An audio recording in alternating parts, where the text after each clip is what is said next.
walang gulong.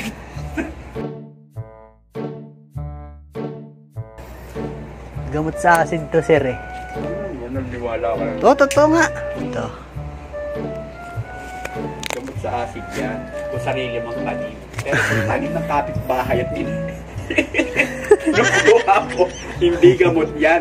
Pag nanakaw. Huwag ka lang mapahuli sa may-ari ng puno. Gamot yan sa asin. Pag nahuli ka. Hello guys, ito po. Sabi Kulong rin ka. niya, gamot na sa gamot na sa asin ng alatiris. Pero masasabing gamot niya kung Hindi ito aratilis, sir. sarili mong tanim. Hindi ito aratilis. Aratilis yan? Bayabas yan.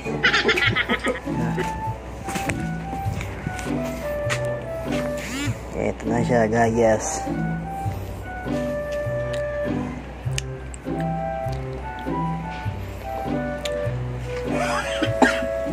Paano nawala yung acid ko ah? Parang kailangan ko sir uminom ng alak ah. Nakainit.